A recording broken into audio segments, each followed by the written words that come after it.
Bienvenue à cet enseignement de la série Code Zoé. Nous sommes depuis quelque temps en train d'examiner ensemble les nombreux privilèges que nous avons du fait que nous avons été placés en Jésus-Christ.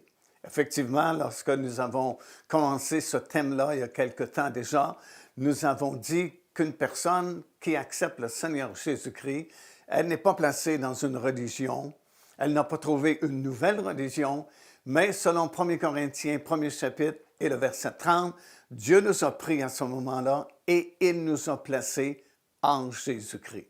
Ce verset-là dit ceci, « C'est de Dieu que vous êtes en Jésus-Christ, lequel a été fait pour nous sagesse, justice, sanctification, rédemption, afin, comme dit l'apôtre Paul, que celui qui se glorifie dans le Seigneur. » Et du fait que nous sommes placés en Jésus-Christ, nous avons désormais droit à beaucoup de privilèges qui sont mentionnés dans la parole du Seigneur.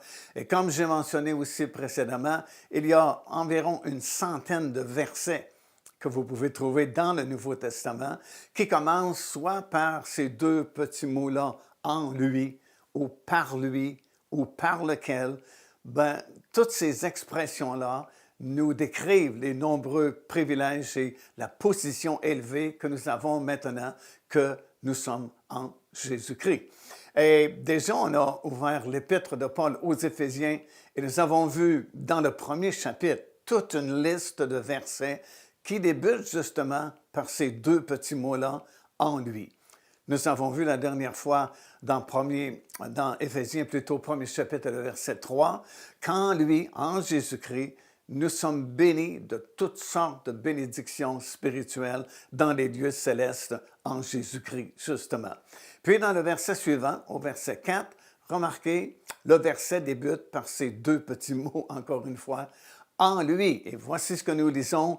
Dieu nous a élus en Jésus-Christ, avant même la fondation du monde, imaginez, pour que nous soyons saints et irrépréhensibles devant lui, nous ayant prédestinés dans son amour à être ses enfants d'adoption par Jésus-Christ, selon le bon plaisir de sa volonté, à la louange de la gloire de sa grâce qu'il nous a accordée en son bien-aimé.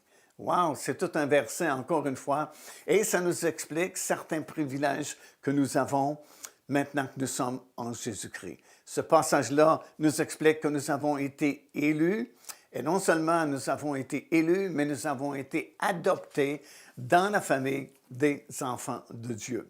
Nous avons été élus parce que, vous savez, pour avoir une élection gagnante, il faut qu'il y ait une majorité. Sûrement le diable a voté contre nous, Dieu a voté en notre faveur et notre choix va faire la différence. Si nous nous rangeons du côté de Dieu, nous sommes élus comme enfants de Dieu. Et dans sa préscience, parce que Dieu est omniscient, omniprésent et connaît toutes choses, la parole de Dieu dit que c'était fait avant même la fondation du monde. Imaginez, avant même que Dieu crée cette planète, crée cet univers, il nous connaissait déjà et d'avance, par sa science totale et complète, il savait qu'un jour, nous viendrions à la connaissance du Seigneur Jésus-Christ. Et d'avance, avant même la fondation du monde, il nous a élus et nous a adoptés pour que nous devenions membres de sa famille. Et un peu plus loin, dans la même épître, dans le 2e chapitre et au verset 12 cette fois-là, l'apôtre Paul va nous expliquer et il va même faire la comparaison de notre ancienne vie avec cette nouvelle vie-là que nous recevons à la nouvelle naissance. Dans le cadre de ces émissions que nous produisons ayant pour titre Code Zoé, on a expliqué à maintes reprises que ce petit mot-là, c'est un mot grec qui signifie la vie éternelle. Et c'est ce que nous recevons premièrement lorsqu'une personne accepte le Seigneur Jésus-Christ comme son Seigneur et son Sauveur. La vie éternelle est communiquée à son esprit et cette vie-là éternelle, dans le texte original, dans le texte grec, c'est Zoé. Et dès l'instant où nous acceptons le Seigneur Jésus-Christ, nous constatons qu'en fait, nous avons été élus avant même la fondation du monde et nous avons même été déjà adoptés dans la famille de Dieu parce qu'encore une fois, Dieu savait d'avance qu'un jour, on viendrait à cette connaissance du Seigneur Jésus-Christ. Et ici, dans le verset 12, il fait la comparaison de notre ancienne vie avec cette nouvelle vie-là, ce Zoé-là que nous avons reçu à la nouvelle naissance. Et il va dire ceci, souvenez-vous, en ce temps-là, c'est avant de connaître le Seigneur Jésus-Christ comme notre Seigneur et Sauveur personnel. Il dit, souvenez-vous, en ce temps-là, vous étiez premièrement sans Christ, deuxièmement privé du Commonwealth en Israël, du droit de cité, si vous préférez, en Israël, étrangers aux alliances de la promesse, sans espérance, sans Dieu dans le monde. Alors, c'est ce que nous étions autrefois. Nous étions premièrement sans Christ, évidemment. Et comme on a déjà expliqué, lorsque Dieu regarde les milliards de personnes que nous sommes sur cette planète, il ne voit pas ni catholiques, ni protestants, ni baptistes, ni frères en Christ, mais il ne voit que deux groupes de personnes, ceux qui sont sans Christ et ceux qui sont en Jésus-Christ. Et comme nous l'avons expliqué, ça va prendre un miracle de passer de sans Christ à être en Jésus-Christ. Et ce miracle s'appelle la nouvelle naissance, qui nous est donnée dès l'instant où nous nous repentons, nous reconnaissons notre besoin d'être sauvés et nous acceptons le Seigneur Jésus-Christ comme notre Seigneur et notre Sauveur. Dès cet instant-là, nous passons de sans Christ à être en Jésus-Christ par le miracle de Dieu. Ensuite, il nous dit, nous étions privés du Commonwealth en Israël. Autrement dit, on n'avait aucune espèce de connaissance du peuple de Dieu, des oracles que Dieu avait donnés à Israël. C'était le dernier de nos soucis probablement avant d'être sauvés. Mais maintenant que nous sommes en Jésus-Christ, nous avons les mêmes privilèges. Nous avons la connaissance de la parole de Dieu. Les oracles de Dieu nous sont donnés, nous sont révélés. La parole de Dieu est notre soutien, notre sentier, notre lumière sur le sentier plutôt. Et ce sont des privilèges que nous avons du fait que nous avons été placés justement en Jésus-Christ. Troisièmement, il dit, nous étions autrefois étrangers aux alliances de la promesse.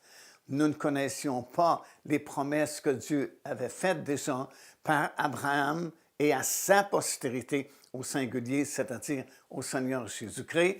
Et comme Paul va nous expliquer dans son épître aux Galates, si nous sommes en Jésus-Christ, nous sommes héritiers de ces nombreuses promesses-là. Quatrièmement, Paul dit autrefois, vous étiez sans espérance dans le monde. Il n'y a pas aucune espérance qui nous est donnée par les systèmes de ce monde, par les religions de ce monde. Mais dès l'instant où vous acceptez le Seigneur Jésus-Christ, vous avez une espérance dans votre cœur. Vous avez même une assurance qui vous est donnée parce que l'Esprit de Dieu maintenant est en vous et la parole de Dieu vous sera révélée. Cinquièmement, vous étiez sans Dieu, perdus dans le monde. C'est ce que nous étions autrefois. Mais encore une fois, dès l'instant où nous acceptons le Seigneur Jésus-Christ, Dieu va nous prendre, va nous placer en Jésus-Christ et soudainement, tous ces privilèges-là sont nôtres, toutes ces promesses-là qui nous ont été données dans la parole de Dieu, nous pouvons nous en approprier, nous pouvons les prendre parce que désormais, elles nous appartiennent. Pourquoi? Parce que nous avons été adoptés. Nous sommes dans la famille de Dieu. Nous ne sommes plus des étrangers. Et c'est ce que Paul va continuer d'expliquer à ses Éphésiens dans son épître. Il va leur dire, vous n'êtes plus des gens du dehors. Vous n'êtes plus des étrangers. Vous êtes des gens de la maison de Dieu. Dans Romains chapitre 8 et le verset 15, ça dit, vous avez reçu un esprit d'adoption par lequel nous crions, Abba, Père. Et dans le deuxième épître aux Corinthiens, dans le 6e chapitre et au verset 16, nous disons ceci, Dieu dit, je serai leur Dieu et ils seront mon peuple. Alors nous sommes devenus vraiment la famille de Dieu et c'est pourquoi nous avons droit à toutes ces nombreuses bénédictions et à tous ces grands privilèges qui sont mentionnés dans la parole du Seigneur.